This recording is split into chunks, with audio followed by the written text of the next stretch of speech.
Conservation of energy के according energy को ना तो क्रिएट किया जा सकता है और ना ही डिस्ट्रॉय। यूनिवर्स की टोटल एनर्जी फिक्स्ड है। बट इस स्टेटमेंट का एक वीक पॉइंट यह है कि एनर्जी का कोई फॉर्म अगर किसी पॉइंट पर डिसअपेयर हो जाए और सेम टाइम पर किसी और पॉइंट पर साइमल्टेनियसली अपीयर हो जाए तो भी तो एनर्जी कंजर्वेशन बनी रहेगी। कंजर्वेशन ऑफ एनर्जी के इस वीक पॉइंट को कंटिन्यूटी इक्वेशन की हेल्प से स्ट्रॉन्ग किया जा सकता है। जब इसी स्टेटमेंट में एक टर्म टेलीपोर्ट को इंक्लूड किया जाए, मीन्स एनर्जी को ना तो क्रिएट किया जा सकता है और ना ही डिस्ट्रॉय और ना ही एक पॉइंट से दूसरे पॉइंट पर टेलीपोर्ट किया जा सकता है। यह हमेशा एक कंटिन्यूअस फ्लो से मूव करती है। इस स्टेटमेंट को मैथमेटिकली इस तरह से रिप्रेजेंट किया जाता है जिसे कॉन्टिन्यूटी इक्वेशन कहते हैं, जहां समथिंग कोई भी कंजर्व्ड क्वांटिटी हो सकती है, जैसे इलेक्ट्रोडायनेमिक्स में इलेक्ट्रिक चार्ज, क्लासिकल में मास, थर्मोडायनेमिक्स में हीट और एनर्जी, क्वांटम मैकेनिक्स में प्रोबेबिलिटी करंट डेंसिटी।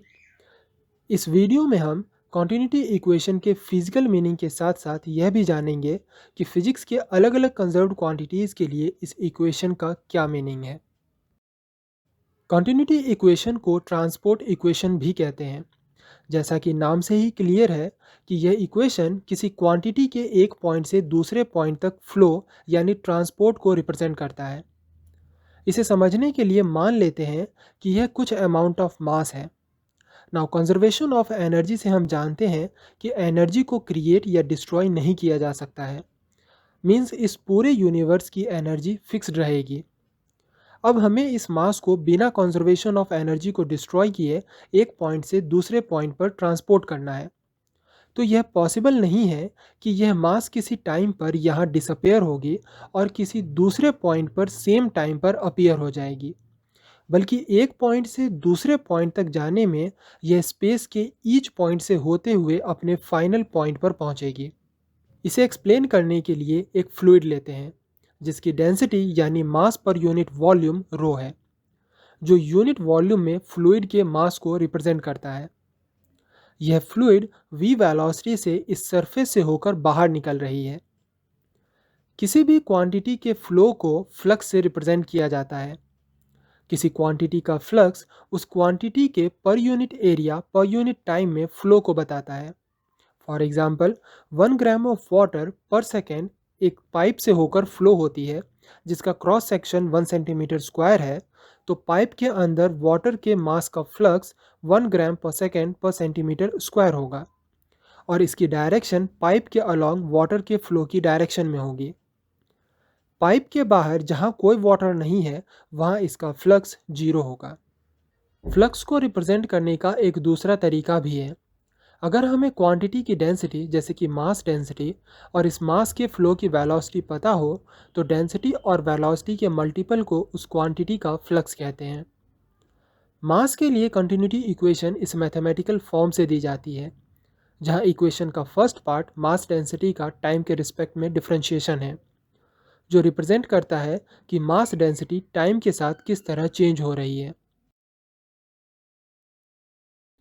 यहाँ मास डेंसिटी में दो तरह से चेंज हो सकता है। या तो फ्लूइड अपने कंटेनर से बाहर की ओर निकल जाएगी जिससे उतने ही वॉल्यूम में अब कम फ्लूइड बचेगा, जिससे उसकी मास डेंसिटी घट जाएगी, या फिर फ्लूइड बाहर से कंटेनर में आ जाए जिससे उतने ही वॉल्यूम में फ्लूइड बढ़ जाएगा, जिससे उसकी डेंसिटी भी बढ़ जाएगी।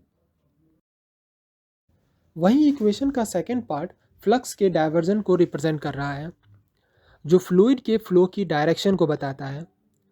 अगर फ्लूइड गिवन वॉल्यूम से आउटवर्ड फ्लो हो रही है तो इसका डाइवर्जेंस पॉजिटिव और अगर इनवर्ड फ्लो हो रही है तो डाइवर्जेंस नेगेटिव होगा। इस कॉन्टिन्यूटी इक्वेशन पर ध्यान दें तो अगर कोई फ्लूइड किसी वॉल्यूम से बाहर की ओर फ्लो हो रही है तो इसका मतलब उस वॉल्यूम में फ्लूइड की डेंसिटी घट रही है, लेकिन फ्लूइड के बाहर की ओर फ्लो की वजह से इसके फ्लक्स का डाइवर्जेंस पॉजिटिव रहता है। दैट मीन्स जहाँ एक तरफ डेंसिटी नेगेटिव हो रही है वहीं डाइवर्जेंस पॉजिटिव हो रहा है, जो ओवरऑल मिलकर इस इक्वेशन को सस्टेनेबल बनाए रखते हैं।